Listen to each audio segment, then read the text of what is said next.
First time you guys played against the Vikings, obviously came down. It's always close against these guys. Yeah. Did you imagine at that point that you could be in this spot with them going on the run they have and the run that you guys have been on a collision Sure, course? yeah. I got a lot of respect for them. They played really well. They've won however many they've won in a row, and we were on a similar streak at some point. I know how hard that is, and so yeah, they've held together nicely and won a lot of games in a row, and yeah, it's to be a fun game. What can you say about Sam Darnold? What can you say about Sam Darnold, just the way that he's bounced back, put the season together he has with that offense? Yeah, it's been tremendous. It's been so fun to watch, and I wish he was doing it in a different division. But he's a good player. He's a great player. He's been a great player for a long time, and I love seeing guys getting chances where they can succeed, and he's certainly made the most of it.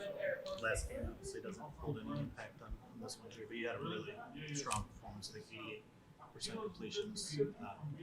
What was working really well for you that day, and what was maybe the most challenging about their defense? Monday night or last time we played Minnesota? No, last time. Yeah, their defense is challenging. I thought we did a good job of being efficient, staying on schedule, running it well, taking the ball where they're leaving places open, and just taking good care of it. They're good at forcing turnovers, and we're aware of that, and so we just got to make sure we continue to do that. Jared, I asked Dan the same question. From year to year, it seemed like the goals have increased. At what point did you realize, like, the number one seed? When did y'all sit down and make that a team goal? Like, what does that mean to get that number one seed for y'all? Yeah, I think winning the division is first number one goal, and then as you go on, and I think once we clinch the playoffs, then you're going, all right, we're playing for seeding, which ultimately now involves winning the division. So they both go hand in hand. But yeah, our goals and expectations have increased, and as they should. And internally, I think last year the goals were the same, though. I don't think they were any different. But yeah, we feel like we have a group capable to do whatever we want to do, and playing a good team this week, and we'll be ready to go. Jared, Sam, Sam Baker, we've talked about your story. Stafford, even guys, really high draft pick quarterbacks that have experienced their most success after changing scenery. Do you feel kindred spirits with some of those guys? And is there a maybe a bigger picture reason why? Like, is it just, I don't know what? No, I think all those guys you named are pretty dang good players, and yeah, I said just a minute ago, I wish Sam was doing it in a different division, playing as well as he is. But no, he's a hell of a player. All those guys, and I think seeing Sam have the success that he's having, he deserves it. He's a guy that kind of got, I don't know. I mean, he'll never say it, but he got the short end of the stick in New York and in Carolina, and now he's in a place with a lot of things around him that help him succeed. And that's every quarterback. That's not a slight by any means. That's every good quarterback in our league. And when you get a team that's running an offense around you and running an offense that you're tailored for your skills, good things tend to happen, especially when you're a talented player like he is. Is there a lesson there for NFL teams too, in your story and his story? Well, yeah, it would be patience, but no one's got it, and it's only getting less and less. So no, I don't think anything's going to change. But yeah, he's certainly making a lot of people look foolish. Do you find yourself rooting for him while also wishing No. he would lose? No, if he was doing it in the AFC or somewhere else, yeah, I'd be rooting the hell out of him. But no, I'm very happy for his success. I wish it was elsewhere, but he's a hell of a player, and a good guy that deserves what he's done.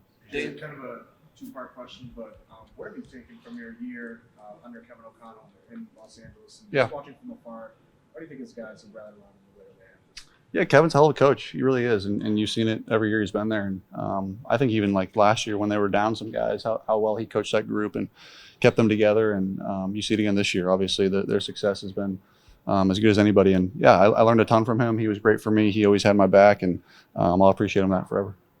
Dan has called this playoff football for the last, it seems like, 6 weeks or so. Yeah. How much has it prepared you guys for what's to come on Sunday night, with it being the penultimate game for the NFC?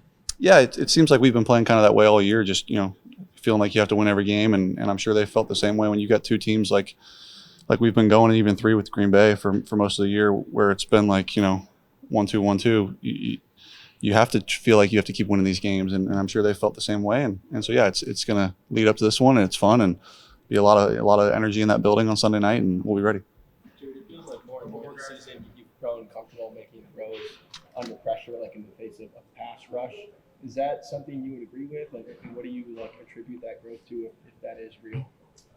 I don't know if that's real. Maybe there's been a few. I don't know. I think when you're comfortable with your offensive line, you tend to sit in there a little bit longer.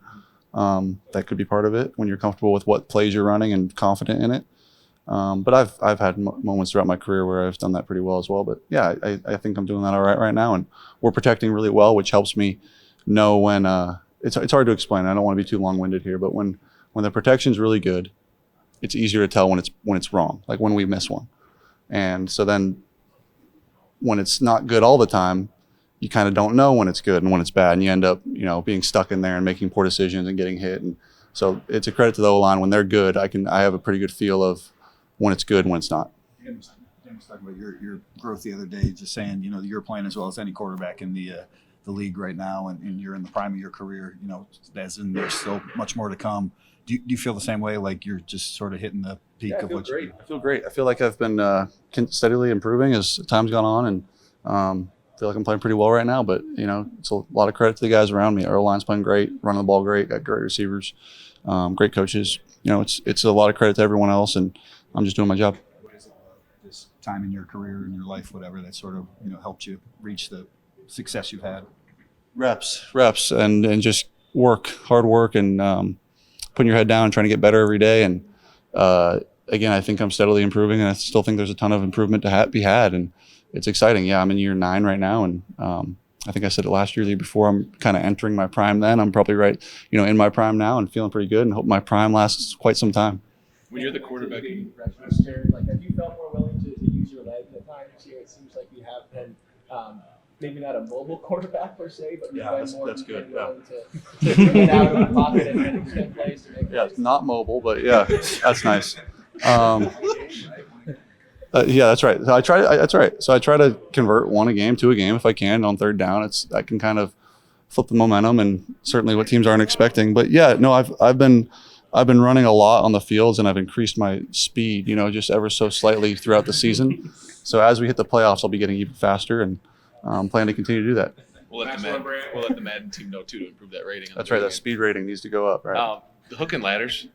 When you get your job done of getting it to the first target, what's it like from a quarterback spot then to see the next step and watch the progression of these plays? Yeah, it's pretty impressive what Saint's been able to do with that, and it's not easy. He makes it look easy, but it's really not. And when you have a guy like him who you trust so much with that, it really becomes not as risky of a play as some may think it is. It's just, get the ball to St. Brown and let him work with it. And yeah, he's done a hell of a job at that, and it's been fun to watch. And certainly when I can throw it 5 yards and watch it go 50, it's a lot of fun. Hey guys, is this the biggest regular season game you've ever played in? Just how excited are you?